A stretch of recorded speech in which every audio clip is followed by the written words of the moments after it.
ಕನ್ನಡವನ್ನು ಕಟ್ಟುವ ಕೆಲಸ. ಹ. ಮ. ನಾಯಕ. ನಮ್ಮ ಹಿರಿಯರನೇಕರು ಈ ನಾಡು ನುಡಿಗಳನ್ನು ಕಟ್ಟಿ ಬೆಳೆಸಿದ್ದಾರೆ. ಈ ಕಟ್ಟುವ ಕೆಲಸವನ್ನು ಇಂದಿನವರು ಮುಂದುವರೆಸಿಕೊಂಡು ಹೋಗಬೇಕಾಗಿದೆ. ಈ ಕೆಲಸ ಸತತವಾಗಿ ನಡೆಯಬೇಕಾಗಿರುವಂಥದ್ದು. ನಮ್ಮ ಭಾಷೆ ಸಾಹಿತ್ಯಗಳ ಅಭಿವೃದ್ಧಿಗಾಗಿ, ಕನ್ನಡ ನಾಡಿನ ಸರ್ವಾಂಗೀಣ ಬೆಳವಣಿಗೆಗಾಗಿ ನಾವೆಲ್ಲರೂ ಸಂಕಲ್ಪ ಬಲದಿಂದ ದುಡಿಯಬೇಕಾಗಿದೆ. ಭಾಷೆ ಬೆಳೆದರೆ ಸಂಸ್ಕೃತಿಯೂ ಬೆಳೆಯುತ್ತದೆ. ಶ್ರೀಮಂತ ಭಾಷೆಯಲ್ಲಿ ಮಾತ್ರವೇ ವಿಚಾರಗಳು ಸ್ಪಂದಿಸಬಲ್ಲವು. ಸಮಾಜದ ಆರೋಗ್ಯ ಪಾಲನೆಯಲ್ಲಿ ಭಾಷೆಯದು ಮಹತ್ವದ ಪಾಲಿದೆ.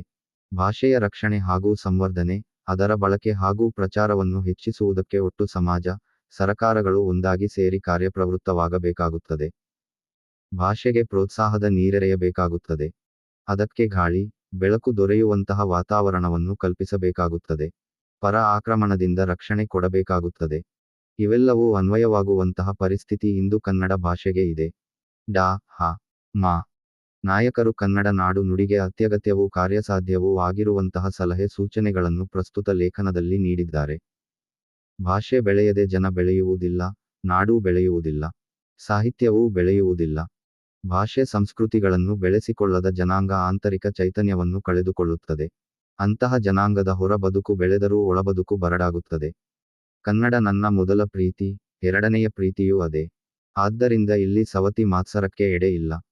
ಕನ್ನಡದ ಪ್ರೀತಿ ನನಗೆ ಎಳವೆಯಿಂದಲೇ ಬಂದದ್ದು. ಸಹಜವಾಗಿ ಬಂದದ್ದು. ಅದು ಯಾವುದೋ ಸಂದರ್ಭದಿಂದ ಪ್ರೇರಿತವಾದುದಲ್ಲ, ಚಳುವಳಿಗಾಗಿ ಹುಟ್ಟಿಕೊಂಡದ್ದಲ್ಲ, ಕೀರ್ತಿ ಕಾಮನೆಗಳನ್ನು ಉದ್ದೇಶಿಸಿದ್ದಲ್ಲ. ನನ್ನ ಕನ್ನಡದ ಪ್ರೀತಿ ಮಾಸ್ತಿ, ಕುವೆಂಪು, ತೀನಂಶ್ರೀ ಅವರ ಪದ್ಯಗಳನ್ನು ಪಠ್ಯಪುಸ್ತಕಗಳಲ್ಲಿ ಓದಿದಾಗ ಸ್ಫುರಿಸಿದ್ದು. ಬಿಎಂಶ್ರೀ, ಆಲೂರು, ಮುದವೀಡರ ಮಾತುಗಳಿಂದ ಕಷ್ಟೊಡೆದ್ದದು. ಕೃಷ್ಣಶಾಸ್ತ್ರಿ, ಅನಕೃ ಅವರ ವಿಚಾರಗಳಿಂದ ರೂಪಿತವಾದದ್ದು. ಮುಂದೆ ಗಾಂಧಿ, ವಿನೋಬಾ ಮೊದಲಾದವರ ಚಿಂತನೆಗಳಿಂದ ಹರಳುಗೊಂಡದ್ದು. ನಾನು ಪ್ರೌಢಶಾಲೆಯ ವಿದ್ಯಾರ್ಥಿಯಾಗಿದ್ದಾಗ ಆಕಸ್ಮಿಕವಾಗಿ ಹೈದರಾಬಾದ್ ಸಾಹಿತ್ಯ ಸಮ್ಮೇಳನದ ಅಧ್ಯಕ್ಷ ಭಾಷಣ ಕೈಗೆ ಸಿಕ್ಕಿತು. ಅದರ ಒಂದು ಭಾಗವನ್ನು ಓದುತ್ತಲೇ ಕನ್ನಡದ ಕಾರಣಕ್ಕಾಗಿ ನಾನು ನನ್ನನ್ನು ಒಪ್ಪಿಸಿಕೊಂಡು ಬಿಟ್ಟೆ. ಎ. ಆರ್. ಕೃಷ್ಣಶಾಸ್ತ್ರಿಗಳು ಅಲ್ಲಿ ಹೀಗೆ ಹೇಳಿದ್ದರು. ಏನಾದರೂ ಒಂದು ದುರದೃಷ್ಟದಿಂದ, ಅಂಥ ದುರದೃಷ್ಟ ಬರದಿರಲಿ, ನಮ್ಮ ದೇಶದಲ್ಲಿ ಬೌದ್ಧದರ ಖಿಲವಾಗಿ ನಷ್ಟವಾಗಿ ಹೋದಂತೆ ಸಂಸ್ಕೃತವೂ ಆಗಿ ಹೋಗುವುದಾದರೆ, ಅದು ಹೊರದೇಶಗಳಲ್ಲಿ ಬದುಕಿರುತ್ತದೆ, ಬಾಳುತ್ತಿರುತ್ತದೆ.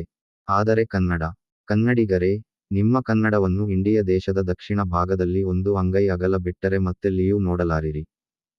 ನೀವು ಅದನ್ನು ಅಲಕ್ಷ್ಯ ಮಾಡಿದರೆ ಮಿಕ್ಕ ಯಾವ ದೇಶದ ಯಾವ ಜನರೂ ಅದನ್ನು ಎತ್ತಿ ಹಿಡಿಯಲಾರರು. ಅದು ಹೋದರೆ ಹೋಗಲಿ ಎನ್ನುವ ಹಾಗಿದ್ದರೆ ಈ ಕಡೆ ಬಂಗಾಳ ಕೊಲ್ಲಿ ಇದೆ, ಆ ಕಡೆ ಅರಬ್ಬಿ ಸಮುದ್ರ ಇದೆ, ಗುಡಿಸಿ ಹಾಕಿಬಿಡಿ. ಇತರ ಭಾಷೆಗಳು ಒತ್ತಿಕೊಂಡು ಬರಲಿ, ಆಕ್ರಮಿಸಿಕೊಳ್ಳಲಿ. ಉದ್ಧರಣ. ಈ ಮಾತುಗಳನ್ನು ಓದುತ್ತಾ ನನ್ನ ಹದಿಹರೆಯದ ಮನಸ್ಸಿನಲ್ಲಾದ ಖೇದವನ್ನು, ಭಯವನ್ನು, ಅಸಹಾಯಕತೆಯನ್ನು, ಕ್ರೋಧವನ್ನು ಈ ಹೊತ್ತು ಅನುಭವಿಸುತ್ತಿದ್ದೇನೆ.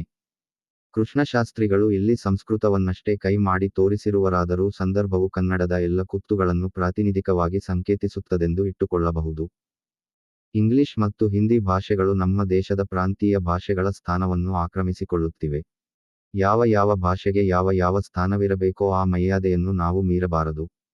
ಕರ್ನಾಟಕದಲ್ಲಿ ಕನ್ನಡವೇ ಪ್ರಥಮ, ಪ್ರಧಾನ, ರಾಜ, ರಾಣಿ, ರಾಜಕುಮಾರ ಎಲ್ಲ.